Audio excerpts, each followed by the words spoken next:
Skeeter Rabbit. He told me, and you can ask him, he'll tell you the story too. He's still alive, and he can confirm everything I said. Esto lo he confirmado con Greg antes de que falleciese, con Shabadoo y con Skeeter Rabbit. This brother had a question.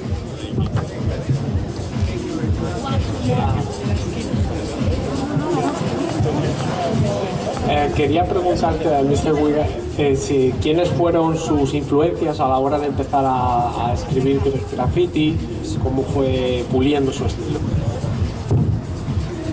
Who were your influences when you started writing? How did you polish your style? Well, writing is the real name. Graffiti is the commercial term. El verdadero nombre es escribir, writing. So writing became the normal word for what we did. My teachers were my cousins, NAC 143. If you know about Henry Chalfant, and the real diehard people know Henry Chalfant, my cousin NAC, Kevin, is the one that took him to the train yards to take pictures. My cousin showed him how to take pictures, and he made the famous book, Subway Art. For those who don't know what this is, look it up. Su primo fue el que le enseñó, que también enseñó.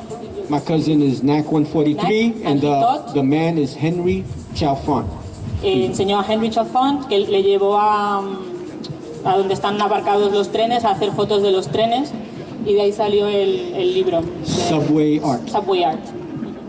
So that's one teacher, and then Daze, D-A-Z-E-C-Y-A, Crazy Young Artist. He's also one of the graffiti writers in the movie Wild Style. He did the Dixie Club piece. He's also my teacher. Y también Daze, que salió en the movie Wild Style. Wild Style, and he did what's this? The Dixie Club. For the people that know the Wild Style movie, there's a piece on the club in the Bronx called the Dixie Club. Vale, una pieza que aparece en la película para el Club Dixie. And they were my teachers, but I studied Case 2, I studied Dondi, I studied Part 1, I studied all the masters of writing from the 70s to the early 80s. Y estos dos fueron los que le enseñaron, pero él también estudió el arte de estos que ha mencionado. Late 70s. So my style, though, developed from my crew. People don't know TC5.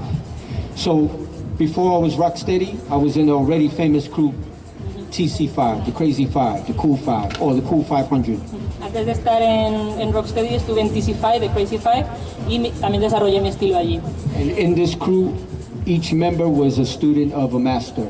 En esta crew cada miembro era discípulo de un maestro.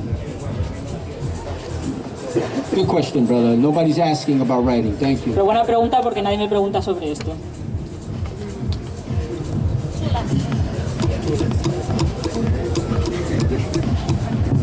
So I wanted to ask your view on, we have talked about popping, locking inside of hip hop, but when nowadays we're seeing poppers doing animation, boogaloo, touching, waving, I want to know your view on the global organization on all these styles. Do you think these are inside of popping as an umbrella, or these are different styles which you only catch the flavor and you do that, but are different styles, or it's inside of popping? How do you organize it? How is your view on that?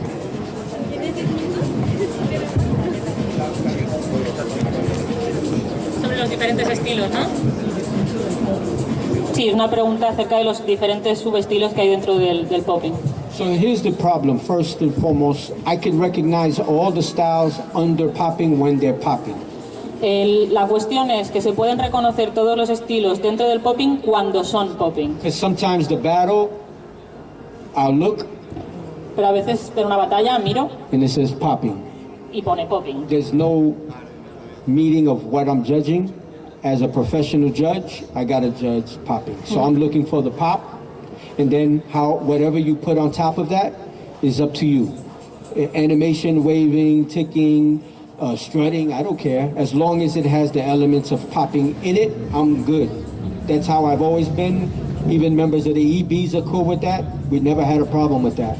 Entonces, si tengo que juzgar y es una batalla de popping, yo voy a juzgar popping. Si tú además le quieres añadir otros elementos como ticking o strobing o waving o lo que sea, pues tú mismo, pero yo te voy a juzgar de acuerdo a el popping que haya ahí, y nunca he tenido ningún tipo de problema con eso.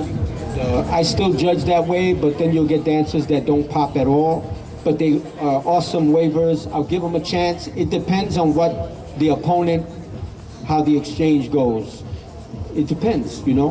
But for the most part, my advice to anybody that does other styles, master your bop, your pop, your hit, things, elements of a hard hit and a hard pop to accent your waving and animation.